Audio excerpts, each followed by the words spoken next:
من تمسك بسنتي عند فساد أمتي فله أجر 100 شهيد।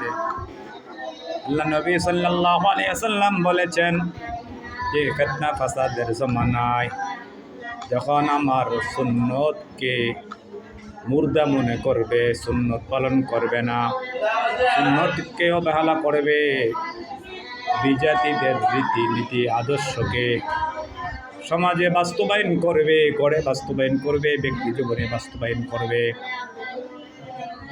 বিজাতিদের সংস্কৃতি কালচারকে অগ্রাধিকার দিবে, দুনিয়াকে মানুষ প্রাধান্য দিবে, দুনিয়ার নীতি আদর্শকে প্রাধান্য দিবে, ওই ফিতনা ফাসাদের জমানায় যে ব্যক্তি নাকি আমার একটা সুন্নতকে মজবুতির সঙ্গে আঁকড়ে ধরবে, রাসূল বলেছেন আমি আল্লাহ থেকে 100 শহীদের সওয়াব দান করব। রাসূল বলেছেন আজরু 100 শহীদ, আল্লাহ তাআলা থেকে 100 শহীদের সওয়াব দান করবে। এজন্য আমাদের যত ফিতনা ফাসাদে আসুক না কেন, যতই পরীক্ষা আসুক না কেন, পরীক্ষা উত্তীর্ণ হওয়ার জন্য মুসিবত আসবে, কষ্ট আসবে, দুর্ভিক্ষ দুঃখ আসবে।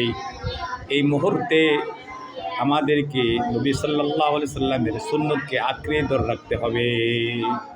তাহলে ফিতনা ফাসাদে লিপ্ত হওয়া থেকে নিজের ইমানকে, আমলকে, নিজেকে বাঁচিয়ে রাখা আসান হবে। আল্লাহ সকলকে মেনে চলার তৌফিক দান করেন। ভিডিওটা শেয়ার করবেন।